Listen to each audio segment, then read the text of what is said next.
y en logopedia. Tiene una dilatada carrera de investigación en instancias internacionales, en Alemania, Suiza, en Estados Unidos, en varios grupos, ha colaborado bastante en varios campos.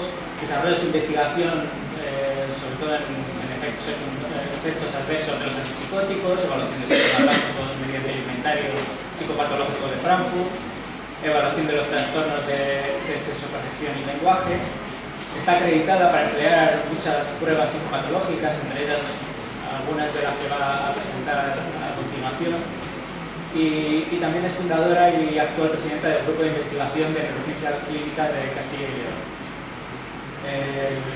cuyos seminarios se imparten de forma anualmente y bueno, pues soy bienvenido para asistir a ello.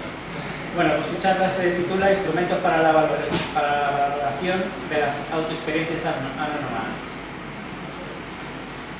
Bueno, muchas gracias en primer lugar al profesor Molina por la invitación a participar, también a todos los organizadores, personas que hacen posible que estemos hoy aquí compartiendo pues estas charlas tan interesantes. Algunas de las presentaciones que me preceden pues sitúan mi presentación en un campo muy específico. Yo voy a hablar sobre todo de lo siguiente: instrumentos de valoración de síntomas básicos. Va a ser el apartado más amplio porque es el que más conozco y bueno, he tenido diversas experiencias. Luego voy a mencionar, claro, otros instrumentos, algunos de los cuales han citado ya hoy aquí y otros que iremos comentando, y haremos unas consideraciones finales. Entonces, claro, como hablaba en principio la última, que es una obra siempre muy peligrosa, pues voy a pedir que piensen en lo siguiente: que piensen en un paciente o en varios y en las experiencias que les ha relatado ese paciente acerca quizá de alguna de estas funciones, por ejemplo, de la percepción, de la atención, del lenguaje o la afectividad, o de aquello en lo que nos vamos a centrar más, que voy a enfatizar más, que es la vivencia corporal o la vivencia del yo. Aquí entraría, por ejemplo, pues tanto la despersonalización entendida como alteraciones de tipo corporal, de tipo sensoperceptivo muchas veces, y entraría también la vivencia del yo, es decir, la experiencia de uno mismo en la realización, por ejemplo, de conductas o en el habla o en otras situaciones. O también la psicomotricidad o la voluntad. Entonces piensen en algunas quejas por un paciente que han tenido y, claro, vamos a ver con qué podemos evaluar o cuáles son los instrumentos de evaluación para experiencias autopercibidas, que es el tema de esta presentación. Entonces, efectivamente, vamos a hacer más hincapié en la valoración, diremos más bien la evaluación. Voy a presentar algunos instrumentos de evaluación de estas experiencias y me voy a centrar, realmente el objetivo es transmitirles sobre todo la estructura, qué tipo de manifestaciones, qué tipo de ítems que componen esta escala, y voy a prescindir de otros aspectos, claro, como datos de fiabilidad, por ejemplo, o no vamos a indicar el intervalo de tiempo y todas las pruebas, el intervalo de tiempo que tenemos que considerar, pero por supuesto pues existe una extensa bibliografía al respecto, y si tienen interés en una o varias pruebas, pues con mucho gusto pues les puedo facilitar las referencias y otros datos. Bien, entonces los síntomas básicos parten del modelo de síntomas básicos próximos al sustrato, que ha citado, por ejemplo, Adela, cuando comentaba citaba la escala SAS, que son síntomas que se definen como manifestaciones de tipo psicótico que se recogen en personas con esquizofrenia, que son vivencias subjetivas primarias, autoexperiencias que evolucionan o que pueden dar lugar a los síntomas psicóticos finales. Finales no en cuanto al tiempo de evolución, sino más bien que dan lugar a síntomas de primer rango de Stein, y que, como muy bien se ha señalado por el profesor Madeira, también por Adela Pérez, y en el diálogo anterior, pues se encontrarían, según este modelo, más próximos al sustrato neurobiológico cerebral. Los síntomas básicos no son cualquier experiencia subjetiva, sino sino que tienen que tener una serie de características. Desde luego tienen que experimentarse. Además, se vivencian como extraños o xenopáticos. Suponen además un cambio respecto al estado previo del sujeto. Antes no me pasaba tal y ahora sí. Son fenómenos sutiles, subclínicos.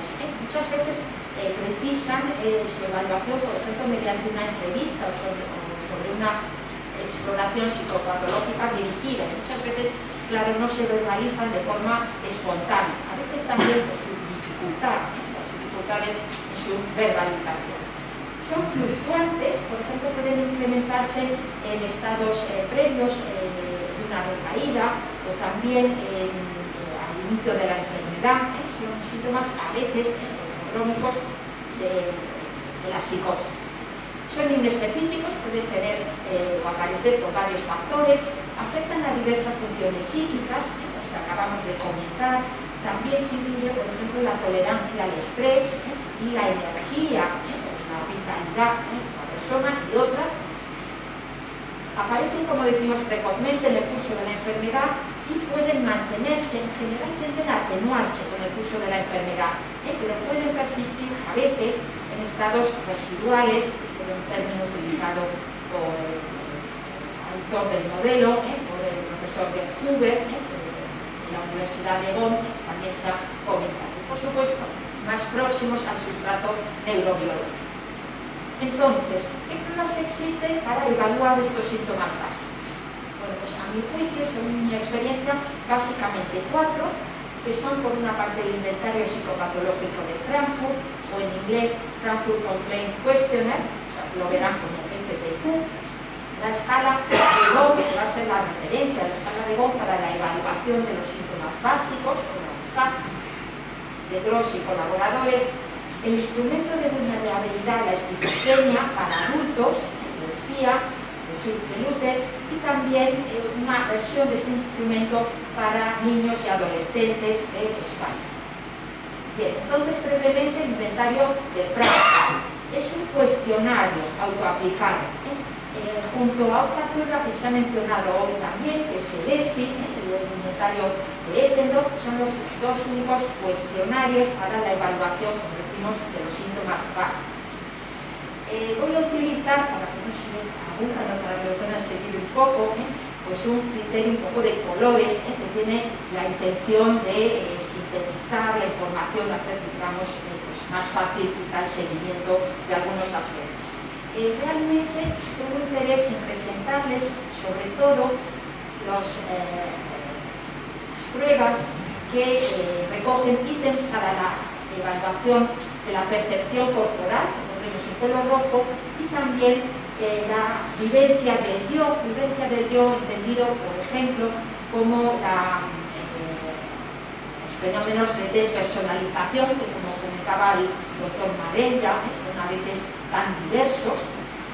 También la realización de conductas compensatorias, porque muchas veces, claro, parte de una vivencia previa de anormalidad o de dificultad, se ponen en marcha entonces mecanismos de compensación ante los síntomas básicos, y también consideraremos dentro de esta vivencia del yo, por una parte, las manifestaciones, por ejemplo, en relación con las dificultades de tolerancia al estrés y la falta de energía o la anemia. Entonces, estos son síntomas principales que vemos en color azul claro, y veremos también algunas otras funciones en relación con estas autoexperiencias. Entonces, el inventario de Frankfurt recoge, por ejemplo, ítems, tiene una serie de ítems para la pérdida del control sobre uno mismo.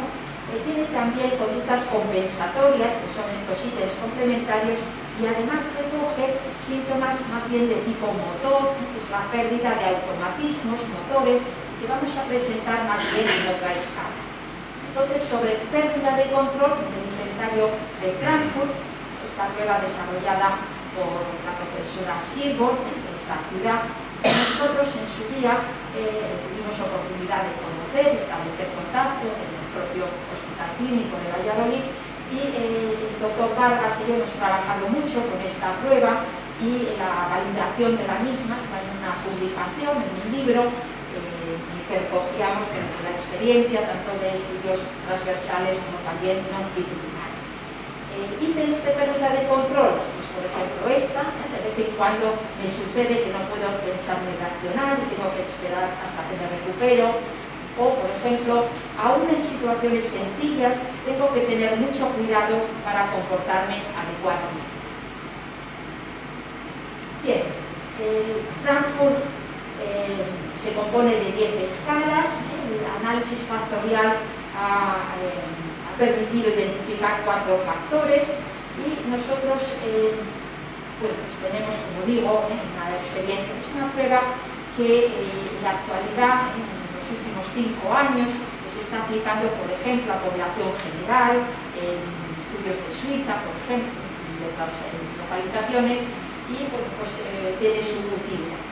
Pero realmente la prueba que yo creo que es más esencial, o de la que al menos también hay más estudios durante un tiempo prolongado, y también la que ha permitido, a mi entender, el desarrollo de otras pruebas posteriores, es la escala de Bonn.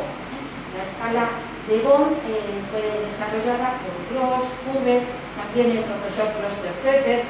Las personas que estén familiarizadas con este modelo de síntomas básicos conocen, y otra colaboradora, María Litz.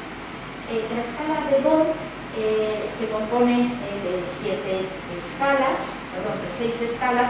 En ellas se hace una pregunta general al sujeto. Esta ya es una prueba heteroaplicada, requiere un entrenamiento por parte del entrevistador. Nosotros tenemos bastante tiempo, una estancia en y se realizan una serie de preguntas generales. Si el paciente contesta afirmativamente, entonces se le pide al menos un ejemplo para comprobar que el ejemplo aportado se ajusta a la prueba, al ítem de la escala. Bien, entonces se recogen por una parte lo que se llaman deficiencias dinámicas, que son alteraciones sobre todo de la energía, de la tolerancia a determinadas situaciones, o la sobrecarga, la vivencia de sobrecarga, por ejemplo, ante factores estresantes, ante presión de tiempo, también ante situaciones inesperadas. Y estas deficiencias pueden ser de 2 tipos. Pueden ser, digamos, simples, es decir, no se acompañan de otras manifestaciones. Por ejemplo, este ítem, la disminución de la tenacidad, de la resistencia o de la paciencia. No tengo paciencia para hacer las actividades habituales, y esto no me sucedía antes. De recordar todas las características generales de los síntomas básicos. Y en otras ocasiones estas deficiencias se acompañan de síntomas indirectos, síntomas que se llaman así, negativos indirectos, que pueden ser muy variados. Incluyen desde trastornos del sueño, cenestesias, muy importante, que es un aspecto en el que nos estamos fijando actualmente, en esta presentación me refiero, la presencia también de trastornos neurovegetativos o dificultades de otro tipo, como rumiaciones obsesivas o de concentración. Entonces, por ejemplo, este ítem de disminución de la capacidad de sobrecarga psíquica respecto a algunas exigencias cotidianas de tipo social neutral, exigencias o situaciones cotidianas, porque no supone un cambio en el contexto habitual. Pues, por ejemplo, solo puedo ver la televisión o escuchar la radio, pues, un tiempo limitado, si no esa noche no duermo bien. Sería un ejemplo de deficiencia dinámica con síntomas negativos, con trastornos del sueño. Pues es una escala, como veis, que puede ser muy precisa a partir de los síntomas generales o de los distintos ítems. En varias de estas pruebas se describen distintos subtipos, que sucede, por ejemplo, aquí en la escala SAPS. Bien, la escala SAPS tiene también una subescala de cenestesias, sobre cenestesias. Nosotros la hemos utilizado en una publicación en 30 pacientes. Obtuvimos que más del 80% de los pacientes había presentado algún tipo de cenestesia. La escala SAPS, el intervalo de tiempo que se considera es desde el inicio de la enfermedad. La manifestaciones que no tenía antes, que con el inicio de la enfermedad ha aparecido, y por supuesto es un rango temporal muy amplio. Y respecto a los 16 tipos de tenestesias que se describen en las SAPS, pues realmente no había una distribución llamativa, en el sentido que la distribución era bastante homogénea y se presentaron en concreto pues, sensaciones, por ejemplo, de acolchamiento, acolchamiento, también de dolor, evidencias de movimiento de partes del cuerpo, manifestaciones como de corrientes de tipo eléctrico, etc. No obtuvimos en esta reducida muestra pues, un tipo especial de mayor frecuencia de tenestesias, de todas las evaluadas, que como digo, son bastante variadas, sensaciones de estiramiento, de cambio de volumen, etc. En la escala SAPS hay también una subescala de motricidad, por ejemplo, motricidad, pues eso lo vamos a ver en otra de las pruebas. Y como decíamos, tenemos otras subescalas dentro de la escala SAPS. Entonces, algunos ejemplos, noto como si se me cae el brazo, o una especie de parálisis, o noto un calor muy molesto, no sería esta situación, ¿verdad? Aparecería de forma inesperada para el sujeto. Son muchas veces fenómenos de duración breve, que oscilan en el tiempo, o bueno, simplemente de estiramiento. En la escala SAPS también existen intentos de superación o compensación, que ya se habían visto en la escala de Frankfurt. Se identifican los siguientes mecanismos o estrategias para compensar los síntomas básicos, desde conductas de evitación, evitar exponerse, por ejemplo, pues a una reunión de tipo social numerosa, o maniobras determinadas, pues me coloco o hago tal cosa, por ejemplo, si tengo dificultades de lenguaje, pues lo que hago es pues que leo lentamente las cosas para enterarme bien, etc. Y otras, el aprendizaje, los autotratamientos, etc. Bien, esta escala de referencia, entonces, algunos de los ítems de las SAPS se han utilizado y se han adaptado a otras pruebas que vamos a ver a continuación. La tercera prueba importante para la evaluación de los síntomas básicos es el instrumento de vulnerabilidad a la esquizofrenia, que tiene dos versiones, son dos pruebas diferentes realmente. Una versión para adultos, que es la que tenemos en la izquierda, Schizophrenia Prominence Instrument, que está desarrollado especialmente en alemán, pero luego están adaptados en inglés, están disponibles en la web, pueden adquirirse en los libros, y está traducido y adaptado a español desde hace unos años. Por tanto, bueno, pues yo creo que es de utilidad conocer. En cambio, el instrumento para niños y adolescentes está disponible en inglés, pero no hasta la fecha en español. Nosotros estamos trabajando, intentando realizar esta traducción y adaptación. Entonces, para adultos, la espía sigue el mismo método que hemos visto en la escala SAPS. Yo entiendo que es una versión reducida de la SAPS, una versión sobre todo simplificada, precisamente por estos motivos clínicos. La escala SAPS requiere muchas veces unas 2 horas o más, 3 horas, para que se realice de forma completa, sobre todo un paciente que presenta y que refiere pues, estos ejemplos, estas manifestaciones. Y entonces en la escala espía, que tiene un total de 7 subescalas, incluidos unos ítems adicionales que son sobre todo de la sensopercepción. Pues en esta escala están presentes de forma simplificada, como digo, estas alteraciones dinámicas o adinamia que habíamos visto en la escala SAPS. Aparecen también manifestaciones cognitivas, del lenguaje, de la atención y memoria, que vemos algún ejemplo, alteraciones en la percepción corporal, desde luego, y también en algunos aspectos de la vivencia del yo que vamos a comentar. Es decir, que sobre el tema que nos ocupa, de las experiencias anormales, la vivencia del yo, pues se encuentran, por ejemplo, dificultades atencionales, interferencias del pensamiento, bloqueos del pensamiento. Recuerden que son experiencias subjetivas, ¿eh? No es lo mismo entonces un bloqueo del pensamiento en la escala TLC, que precisamente tiene que ser seguirse un método objetivo pero aplicado, que el método que se utiliza aquí, la vivencia subjetiva del bloqueo del pensamiento, que se recoge, por ejemplo, en la escala SAPS o en la escala SPIA. Muchos de los ítems de la SPIA proceden de la SAPS. Tenemos pues algunas equivalencias. Y además la escala SPIA identifica una serie de síntomas con mayor poder o valor predictivo de psicosis, y que estamos señalando aquí en negrita. Se establecen dos tipos de criterio. Un criterio es el COCCIS, de trastornos cognitivos, y otros criterios son el COPE, que son trastornos cognitivo-perceptivos. Entonces tienen un mayor valor predictivo de psicosis, como comentamos. Entonces pueden aparecer en el pensamiento, pueden aparecer en el lenguaje. Una función que me interesa especialmente, sobre todo por la experiencia en la titulación de logopedia.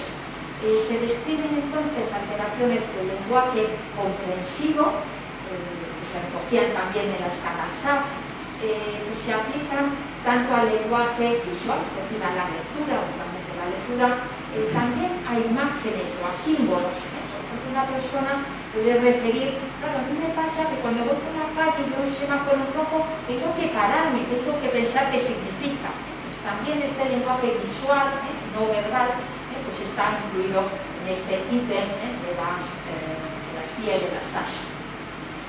Y aparece también, claro, a nivel auditivo.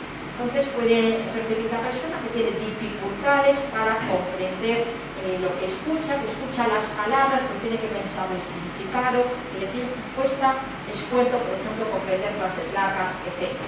Y algunas estrategias de compensación serían pues, pedir que se hable más lentamente o que se hable más claro, o también reducir el número de contactos sociales. Yo cuando estoy con muchas personas en una conversación de grupo me cuesta mucho seguir la conversación y por eso prefiero hablar con una o dos personas nada más. Aparecen también alteraciones cognitivas de tipo lenguaje expresivo o alteraciones del habla expresiva. Por ejemplo, la persona verbaliza que le cuesta encontrar las palabras, que sabe lo que quiere decir, pero que le cuesta hacer pues, también frases largas o establecer seguir una conversación. Y también, de nuevo, algunas estrategias de compensación sería la repetición de frases, o los gestos o el aislamiento social. Un aislamiento social puede aparecer, como decimos, como conducta compensatoria.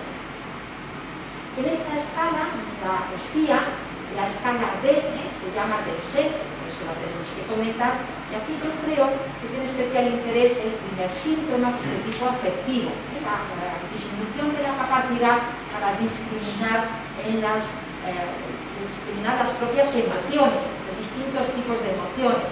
Claro, es que cuando me excito mucho ya no sé si estoy enfadado, si estoy sorprendido, si estoy contento. Dificulta la capacidad para discriminar distintos tipos de emociones.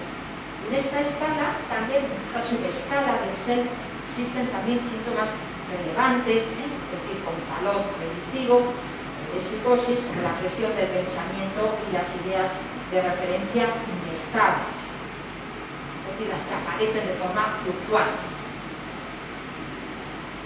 Bien, en el SPIA y también, es decir, en la prueba para adultos, pero también en la prueba para niños y adolescentes, existen distintos criterios de evaluación. Es decir, la intensidad, que se ha hablado también de la intensidad de los síntomas, ¿no? De la evaluación de estas autoexperiencias. Bueno, pues en la SPIA y en la SPICE se utilizan diversos criterios para cuantificar los distintos ítems. Por ejemplo, la frecuencia semanal, o si es respecto a una escala de frecuencia mensual, la gravedad o la capa subjetiva, o por ejemplo, si han motivado la consulta al médico. A veces no lo preguntamos, pero también también puede ser un criterio para valorar la gravedad del síntoma. O, por supuesto, sus efectos en la conducta, en el rendimiento, etc. Bien, y cuarta escala básica de evaluación de los síntomas básicos, pues el SPICE, que tiene pues, una escala de aritmia, como tenían las anteriores también, SARS y la SPIA, en este caso con más ítems, toman la atención el número de ítems, se mantienen también algunas tenestesias, las alteraciones de la percepción corporal que se incluyen dentro de la percepción, y se incluyen también aquí, por ejemplo, nos interesa destacar alteraciones de la motricidad. Dentro de las alteraciones de la motricidad traemos como ejemplo tres, que son estos tres ítems, que son los siguientes. Por una parte, la interferencia motora, que excede la simple... distraigo con el equipo, no sé qué más. Interferencia motora que excede la simple falta de coordinación. Es decir, aparecen movimientos que son normales, que realiza habitualmente el sujeto, movimientos voluntarios en contextos inadecuados. Son movimientos o también verbalizaciones, es decir, conducta motora y conducta verbal, que aparecen de una forma inadecuada y que son reconocidos como propios. Esto es muy importante, claro, para distinguirlo, por ejemplo, de la conducta impuesta. Este tipo de movimientos pues, tiene que diferenciarse de otras patologías, otras situaciones, como por ejemplo las estereotipias motoras. Quise salir de la habitación por una puerta, pero entré por otra, no estoy seguro de a dónde me llevan las piernas, o a veces tengo la sensación de haber perdido el control de mis manos y pies, empiezan a moverse de un lado para otro, tal. Interferencias motoras. En segundo lugar, bloqueos motores. Es la interrupción o bloqueo completo de una duración más o menos definida, una duración a veces de segundos o de minutos de los movimientos previstos. Capacidad, por ejemplo, de moverse o hablar en un estado de vigilia normal.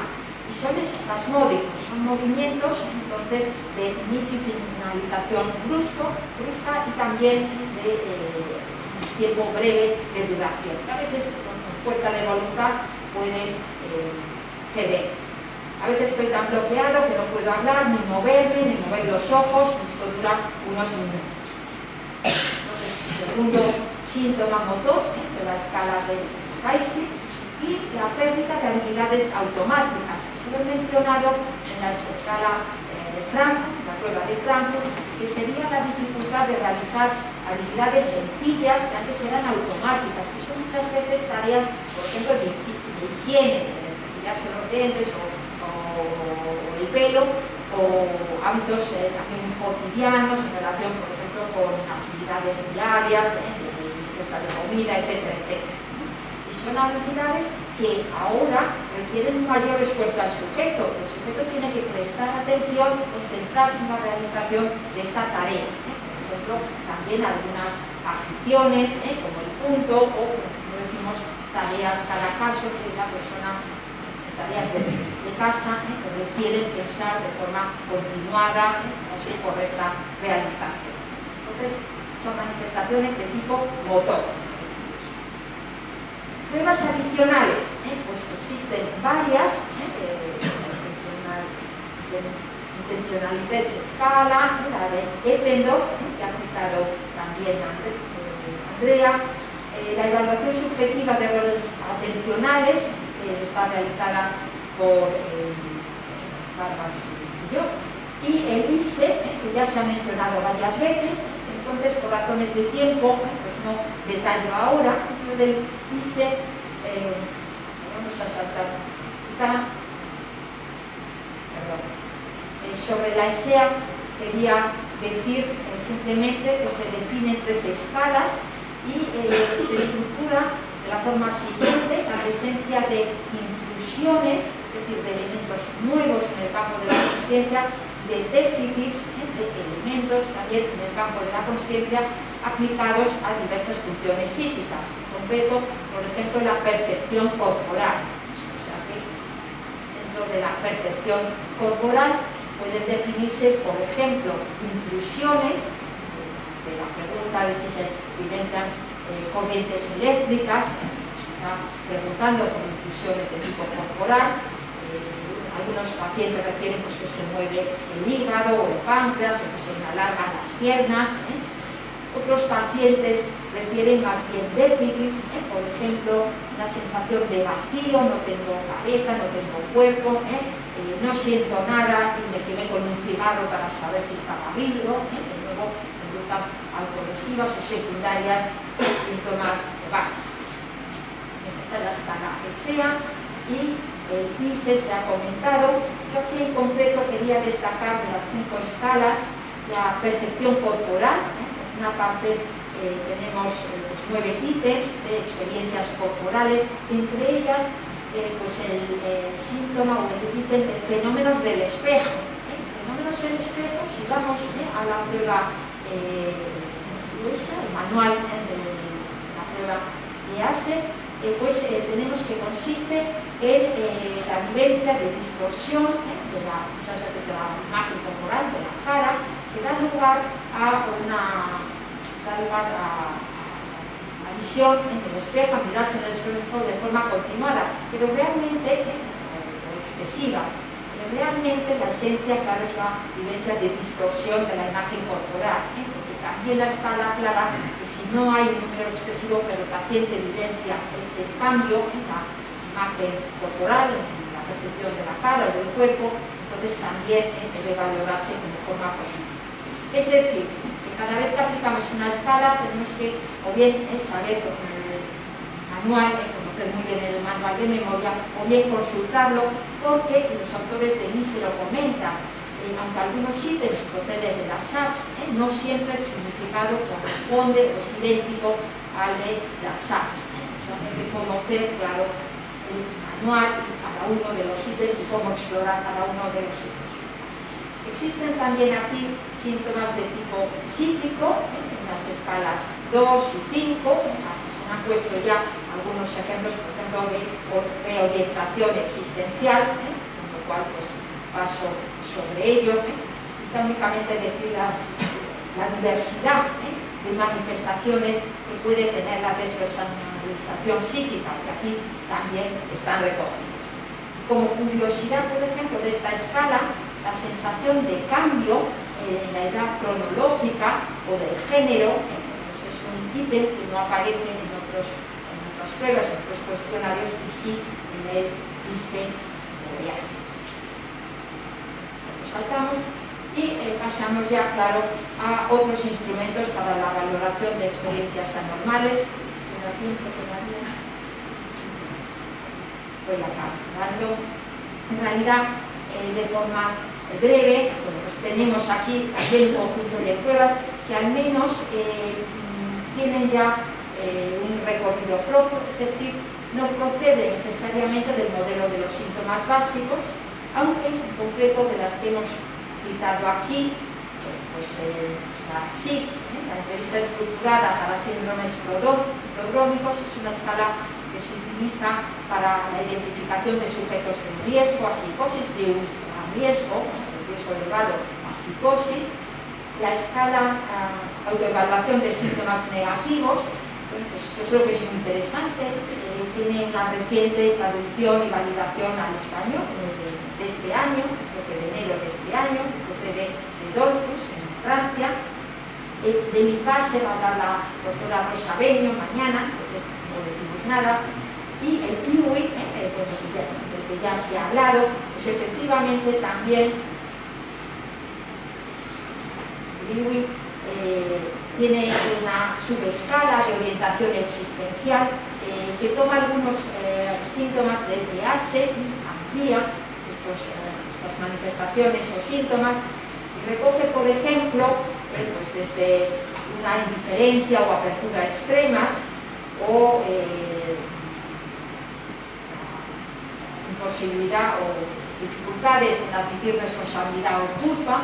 Recoge, y esto enlaza con lo que ha presentado el doctor Martín Vargas, el sentido de pérdida de libertad o de individualidad, porque también un síntoma muy característico de esta escala que no aparece en otras, al menos de las que conozco. Bien, entonces el Lewy, aunque tiene algunos síntomas que proceden, como decimos, del SAPS, entendemos que tiene un recorrido propio, como también lo tiene la EASE. Dudado es incluir la EASE dentro de los síntomas básicos o no, pero al final lo he hecho.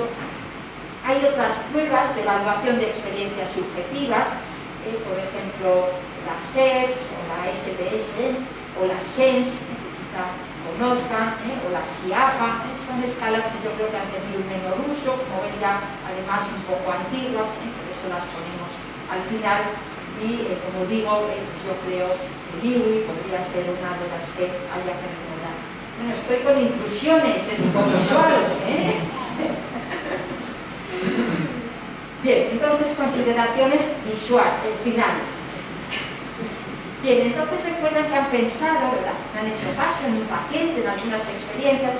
Pues fíjense, si el síntoma o manifestaciones que han pensado es de tipo percepción corporal, pues pueden utilizar prácticamente todas las pruebas que hemos mencionado, tanto las de los síntomas básicos que tenemos en color verde, como el Lewy, que la tenemos en otro color, a excepción del Frankfurt, no recoge estas manifestaciones.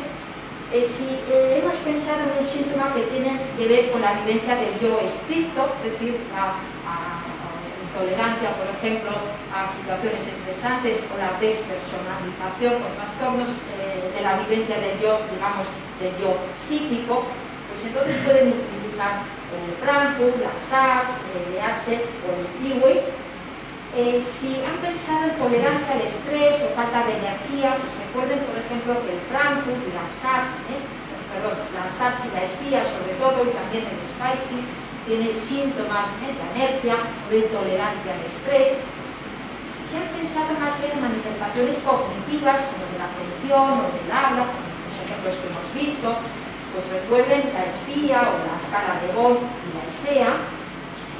En casos de motricidad pues pueden utilizar casi todas. En el espía están como ítems optativos, está recogida también la motricidad y la espía.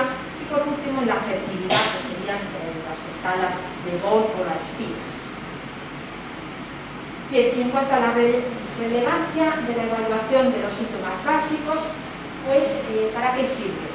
Algunos aspectos lo hemos visto, pueden discutirse. Para determinar sujetos de riesgo, para predecir la aparición de psicosis y también de recaídas. Quizás es algo que a veces no tenemos tanto en cuenta. Para una evaluación fenomenológica más precisa, que permita, por ejemplo, estudiar correlatos de tipo neurobiológico. Para determinarse estrategias de compensación ante esas autoexperiencias, para desarrollar intervenciones más precisas. Yo conozco, por ejemplo, pues, diversas intervenciones que se focalizan en las alteraciones del lenguaje, tanto de tipo comprensivo como expresivo. Seguramente conocen ustedes también, o para otras funciones.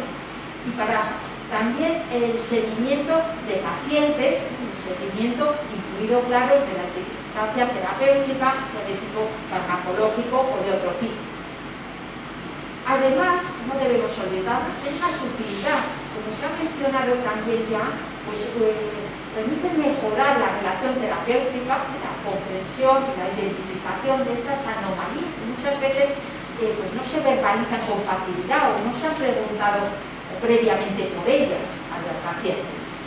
Mejoran o pueden mejorar la motivación y la colaboración del paciente, y hay mucha gente joven, claro, también pueden mejorar la formación del profesional. También es un punto importante en mi opinión.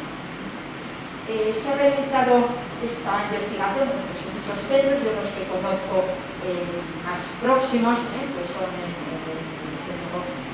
Bonn, en Frankfurt, en también en Düsseldorf. Tuve la oportunidad de tener una distancia de unos meses con la profesora Schulze-Luther. Y finalmente, bueno, pues quería agradecer, recordar, mejor dicho, a las personas que me han formado en estos aspectos, en este tema que tanto me ha interesado a lo largo de muchos años, la profesora Lilo Silvo y también al profesor Agustín Jimeno Valdés, ambos ya fallecidos. Así que muchas gracias por su atención.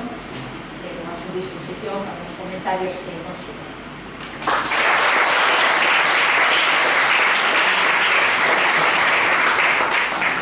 ¿Alguna pregunta?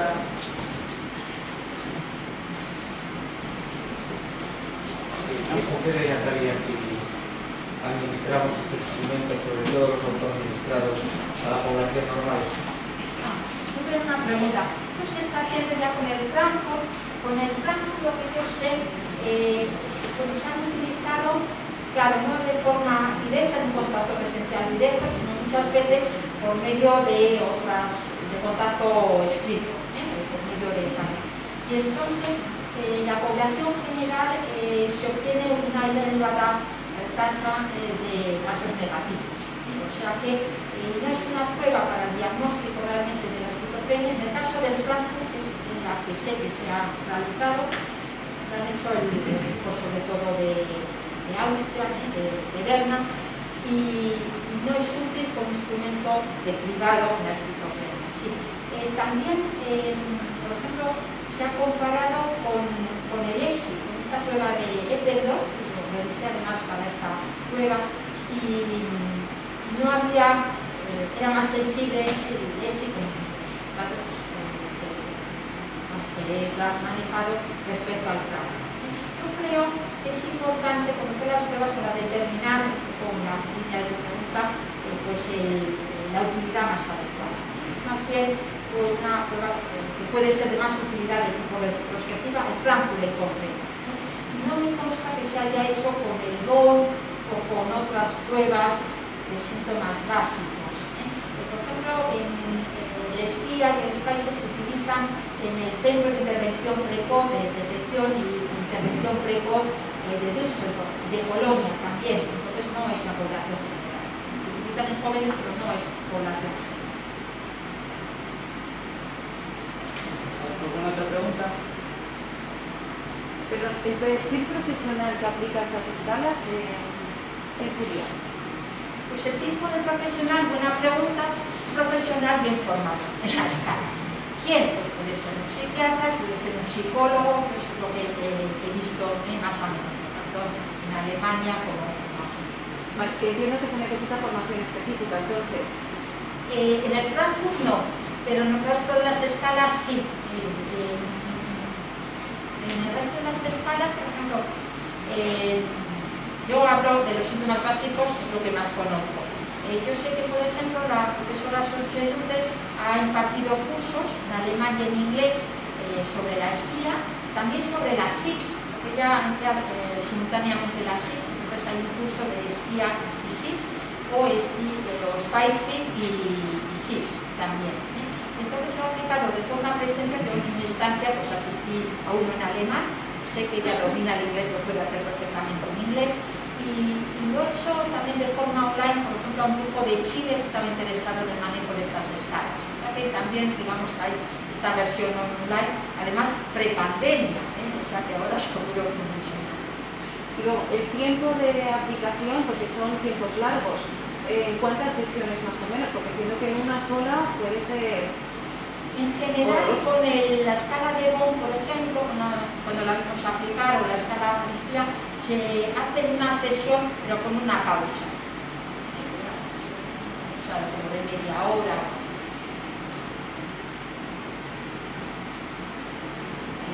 Si hubiera interés o puede surgir, ya digo que sí que, a mi entender, sí que hay posibilidades de formación en la escala. ¿Alguna pregunta más?